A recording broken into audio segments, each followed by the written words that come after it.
sih.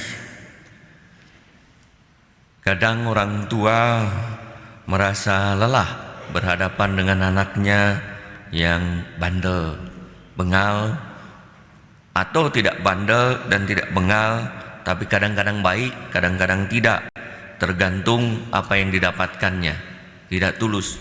Maka orang tua berkata, nah ini mulai baik nih, pasti ada maunya. Nah itulah, orang yang tidak tulus itu seringkali membuat orang lelah, karena selalu ada maunya, harus selalu diikuti.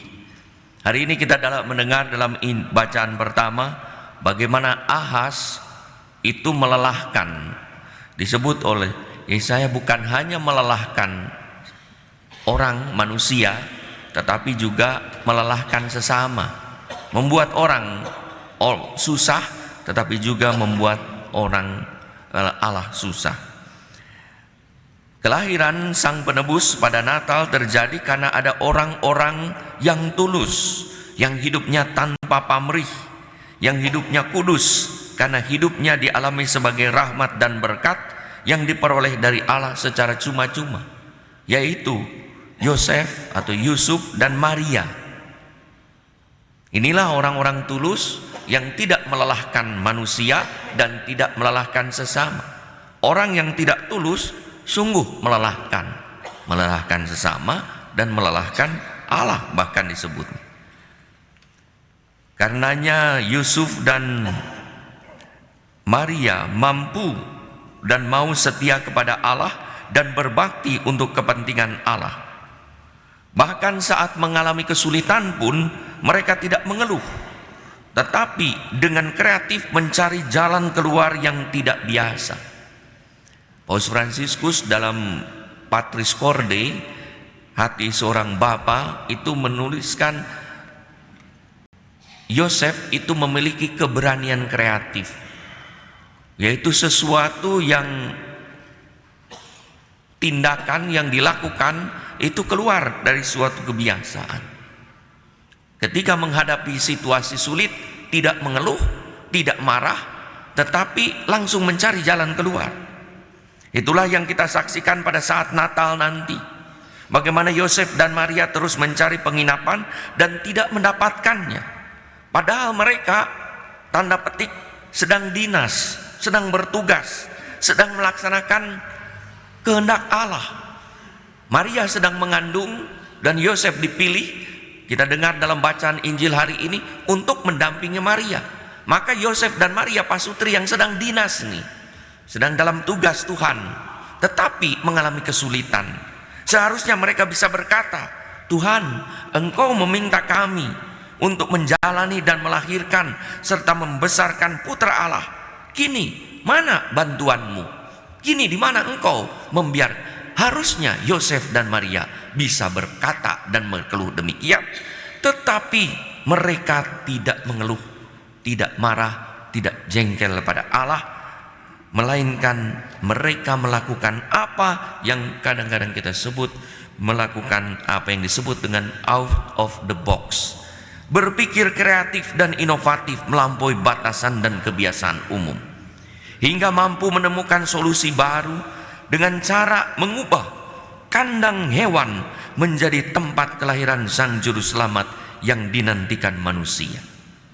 Kandang domba menjadi tempat perjumpaan manusia dengan Kristus Putra Allah yang hadir di dunia ini. Dalam Patris Corde yang sama, Paus Fransiskus juga menulis, Yosef adalah seorang bapa yang taat, yang menerima.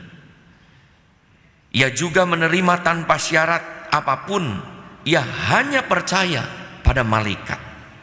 Seringkali dalam hidup kita banyak peristiwa terjadi yang maknanya tidak kita pahami. Reaksi pertama kita seringkali adalah reaksi kekecewaan dan pemberontakan. Yang tadi saya katakan, bisa saja Yosef berkata, kami ditugasi, kami dinas, kami menjalankan tugasmu. Kenapa kami mengalami kesulitan seperti itu? Yosef mengesampingkan pemikirannya untuk memberi ruang atas apa yang sedang terjadi dan betapa tampak Misteriusnya itu di matanya ia menerimanya. Ia mengambil tanggung jawab atas hal itu dan mendamaikan dirinya dengan sejarahnya sendiri.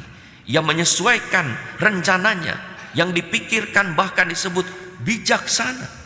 Yosef itu tulus di hadapan manusia juga. Maka ketika mendengar Maria mengandung, ia langsung berpikir, cara bijaksana apa yang harus saya lakukan. Saudara-saudari yang terkasih, Yosef sebagai pribadi yang tulus hati mengalami hidup ini sebagai berkat dan rahmat yang dianugerahi oleh Allah, yang patut disyukuri, bukan dikeluhkan. Maka ia pun hidup tanpa keluhan dan tanpa protes, tanpa tuntutan apapun, tapi selalu bersyukur. Hidupnya selalu mendengarkan apa yang disabdakan Tuhan dan segera melaksanakan. Maka dalam Injil Matius kalau kita ikuti, ada 4 mimpi satu Yosef. Setelah mimpi langsung disebut Yosef segera bangun dan melaksanakan apa yang dipahaminya, didengarnya dalam mimpi. Orang yang tulus tidak bertanya soal hak, soal imbalan, soal kompensasi. Apa yang saya dapatkan kalau melaksanakan ini dan itu yang engkau kehendaki Tuhan? Tidak. Karena apa? Karena hidupnya dipahami bukan sebagai hak, tetapi sebagai pemberian sekaligus titipan Allah. Kalau hidup saya titipan Allah, kalau Allah pemilik hidup, mau saya berbuat ini dan itu, saya akan laksanakan. Karena saya bukanlah pemilik hidup. Yosef mengerti bahwa hidup adalah titipan dan hak Allah. Jika Allah menghendaki hidupnya harus dipersembahkan sesuai dengan kehendak Allah, ia akan lakukan dengan segera, seperti yang ia nyata setelah ia bermimpi. Dalam pergulatan batinnya yang mungkin bagi orang biasa marah, jengkel, bagaimana mungkin seorang tunangan yang tidak tahu apa-apa tiba-tiba mendengar tunangannya mengandung, yang secara manusiawi berarti penyelewengan. Yosef tidak terpenjara dan tenggelam dalam kegelisahan, tetapi terbuka pada rencana ilahi. Ia berdoa, dan betul dalam doa, dalam mimpinya ia mendengar apa yang dinyatakan Allah. Ternyata Maria tunangannya mengandung dari Roh Kudus, sesuatu yang belum pernah terjadi, sesuatu yang sampai sekarang tidak terjadi lagi.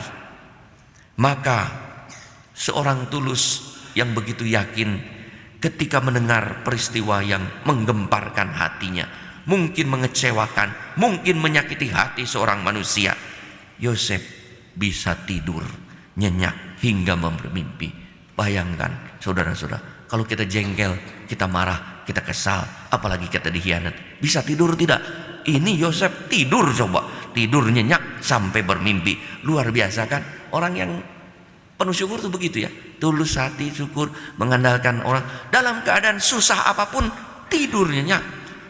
Mak coba, yang gampang saja tidur tidak bisa kita, apalagi yang kita bisa lakukan. Makanya tidur itu yang paling gampang kan, pekerjaan paling gampang tidur. Tidur saja tidak bisa, bagaimana ini manusia ini? Ya, maka kita ikuti teladan Yosef ya. Yosef itu karena tulus ya. Hidup ini titipan Tuhan. Kalau Tuhan menghendaki ini, begitu dia mengalami kaget kan, Maria mengandung, ya, dia berdoa, tidur nyenyak tuh, mimpi lagi. Ya. Nah ini luar biasa ya. Yosef yang sudah dikhianati, ya, masih juga melindungi nama baik. Ia adalah pribadi tulus yang tidak menghendaki pembalasan. Saudara-saudari yang terkasih, ketulusan membuat Yosef setia pada Allah. Ia menerima semuanya dengan rela dan lega sebagai berkat meski berat, bukan sebagai beban atau korban, tetapi sebagai suatu berkat dan persembahan kepada Allah. Orang tulus selalu berkata di hadapan Tuhan, Tuhan, ini aku, utuslah aku. Hidupku adalah milikmu, pakailah aku sesuai dengan kehendakmu. Maka Yosef tidak ada lelahnya, Yosef tidak ada capeknya, Yosef tidak ada jengkelnya, hingga ia pun digambarkan sebagai pribadi yang hidup tenang dan terus tidur sampai 4 kali bermimpi. Saudara-saudari yang terkasih, hidup kita ini rahmat dan berkat dengan jalan yang berbeda-beda, dengan pengalaman yang bermacam-macam, suka dan duka. Apakah kita mengalami bahwa hidup ini sebagai berkat yang patut disyukuri? Ketika mengalami kesulitan, beranikah kita bertindak seperti Yosef, mencari sesuatu yang secara kreatif jalan keluar tanpa mengeluh, percaya bahwa Tuhan membiarkan kita untuk melakukan apa yang kita bisa lakukan sambil menopang dengan rahmat-Nya. Kalau tulus di hadapan Tuhan, kita akan bersyukur atas anugerah-Nya dan siap untuk melaksanakan permintaan Tuhan dengan penuh sukacita jika Ia memintanya.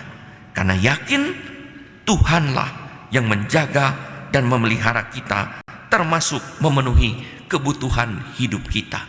Jika Tuhan memulai sesuatu dalam hidup kita, Ia pun akan menyelesaikannya dengan luar biasa. Mari kita mohon berkat Tuhan, kita minta doa pada Santo Yosef. Paus Pius ke-19 menetapkan Yosef pada tanggal 8 Desember 1847 sebagai pelindung gereja, pelindung kita semua. Maka minta kepada Bapak Yosef supaya kita meneladannya menjadi pribadi-pribadi yang tulus, penuh syukur dan penuh sukacita, sekalipun hidup mungkin terasa berat dan mengalami kesulitan. Karena percaya Tuhan dengan caranya mampu membantu kita mencari jalan keluar yang paling baik.